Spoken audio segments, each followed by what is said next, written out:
China. चीन की अर्थव्यवस्था अब डिफ्लेशन के दायरे में आ गई है। चाइना की इकोनॉमी क्या बर्बादी के कगार पर पहुंच गई है? Why China is in big trouble economically? China has extended a package of stimulus measures for its troubled real estate sector. Meanwhile, a seismic shift is underway in. नमस्कार दोस्तों, the grand diary Hindi YouTube channel में आपका एक बार फिर से स्वागत है। पिछले 6 महीने चीन की इकोनॉमी के लिए कई बैड न्यूज लेकर आए हैं हम। धीमी होती ग्रोथ रेट, युवाओं की record unemployment, low foreign investment, weak currency and weak exports के अलावा प्रॉपर्टी सेक्टर का क्राइसिस इनमें प्रमुख हैं। अमेरिकी राष्ट्रपति जो बाइडेन ने चीन में बढ़ते असंतोष की आशंका जताते हुए उसकी इकोनॉमी के भविष्य को खतरनाक करार दिया है। बाइडेन के इस आकलन पर चीन के राष्ट्रपति शी जिनपिंग ने तीखी प्रतिक्रिया जाहिर की है। उन्होंने अपनी इकोनॉमी के हालात को बेहतर करार देते हुए इसे very flexible, very ट्रेमेंडस potential and strong बताया है। ऐसे में सवाल उठता है कि सही कौन बोल रहा है, बाइडेन या जिनपिंग? और इसका उत्तर इसके कहीं बीच में भी हो सकता है।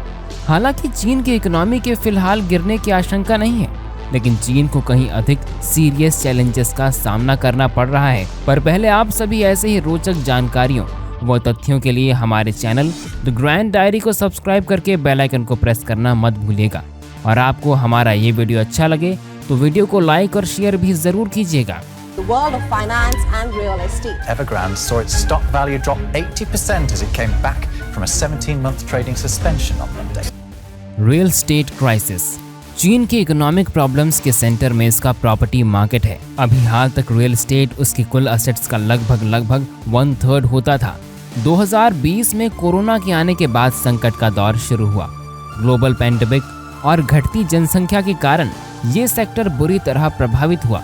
अमेरिका में 2008 में आए संकट को देखते हुए चीन की सरकार ने डेवलपर्स के कर्ज लेने की क्षमता सीमित कर दी। इसका असर ये हुआ कि उन्होंने जो अरबों डॉलर्स उधार लिए थे उसे वो चुकता करने में नाकाम रहे। अब देश में घरों की मांग गिर रही है और इससे प्रॉपर्टी की कीमत भी गिर रही है। इस वजह से चीन के प्रॉपर्टी मालिक पिछले 3 साल में पहले से और गरीब हो गए हैं। कई इकोनॉमिस्ट्स के अनुसार प्रॉपर्टी मार्केट में आए इस क्राइसिस को ठीक होने में अभी कई साल लगेंगे। एक्सपर्ट्स के अनुसार प्रॉपर्टी बाजार का यह संकट बताता है कि चीन की अर्थव्यवस्था कैसे काम करती है। पिछले 3 दशकों के दौरान चीन की अर्थव्यवस्था ने शानदार तरक्की की। इस दौरान सड़क, पुल, ट्रेन की पटरी, कारखाने, हवाई अड्डे और घर सब कुछ बड़े पैमाने पर बनाए गए। ऐसा करने की जिम्मेदारी लोकल गवर्नमेंट्स पर थी।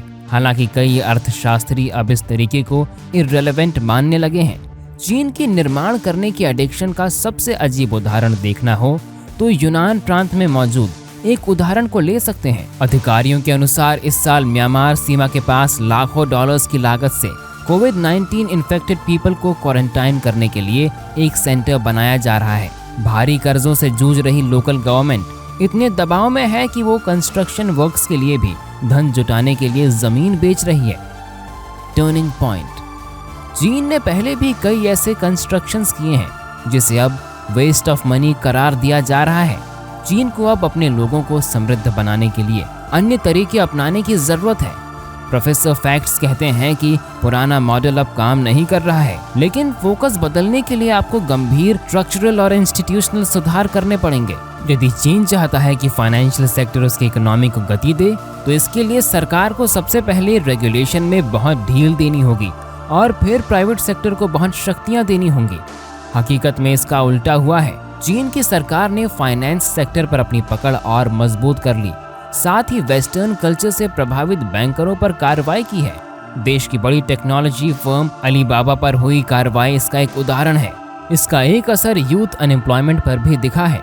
चीन में लाखों ग्रेजुएट्स एम्प्लॉयमेंट की तलाश कर रहे हैं और शहरी क्षेत्र में व्हाइट कलर जॉब ढूंढने की मशक्कत में जुटे हैं। White collar job organised sector में काम करने वाले स्किल्ड प्रोफेशनल्स को कहा जाता है। जुलाई 2023 के आंकड़ों के अनुसार देश में 16 साल से 25 साल के बीच के यूथ काम की तलाश में जुटे हैं, लेकिन अधिकारियों ने अब एम्प्लॉयमेंट फिगर्स जारी करने से मना कर दिया है। अब क्या करेगी चाइनीज गवर्नमेंट? इकोनॉमी की दिशा बदलने के लिए पॉलिटिकल आइडियोलॉजी बदलने की जरूरत होती है, लेकिन चाइनीज पॉलिटिक्स में बीते कुछ महीनों में जो कुछ हुआ है उसे देखते हुए ऐसा होना मुश्किल लग रहा है। चीन की कम्युनिस्ट पार्टी ने आम लोगों के जीवन पर अपनी पकड़ और कड़ी कर दी है। वहीं शी जिनपिंग ने कम्युनिस्ट पार्टी पर अपनी लगाम और मजबूत कर ली है। कई मामलों में तो ऐसा लग रहा है कि चीन अपनी ही सक्सेस का पीड़ित हो गया है।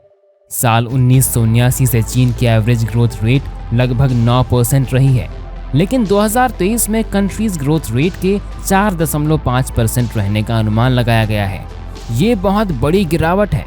हालांकि अमेरिका, ब्रिटेन और अधिकतर यूरोपीय देशों की तुलना में ये आंकड़ा अभी भी बहुत अधिक है। चीन में फॉरेन इन्वेस्टर्स चिंतित हैं और चाहते हैं कि गवर्नमेंट शीघ्र कार्रवाई करे, लेकिन ऐसा लगता है कि लीडरशिप अभी इंतजार करने के मूड में है। उन्हें कागज पर लगता है कि चीन में और विकास करने की अभी काफ़ी संभावनाएं हैं। ये एक इकोनॉमिक पावर हाउस बन सकता है, लेकिन इसकी एवरेज एनुअल इनकम अभी भी केवल $12,850 ही है। यहाँ के लगभग 40% लोग अभी भी रूरल एरियाज में रहते हैं। उसकी इकोनॉमी पिछले 3 सालों तक चली जीरो कोविड पॉलिसी के दौर से अभी बाहर निकली है। वहाँ के लोग एम्प्लॉयमेंट और हाउस प्राइसेस में आए गिरावट जैसे हालातों से जूझ रहे हैं। तो दोस्तों, आप क्या कहते हैं इस वीडियो के बारे में? कमेंट बॉक्स में अपने विचार हमसे ज़रूर शेयर करें। अगर आपको हमारा ये वीडियो अच्छा लगा हो तो वीडियो को लाइक, शेयर और हमारे चैनल द ग्रैंड डायरी को सब्सक्राइब करके बेल आइकन को प्रेस करना मत भूलिएगा।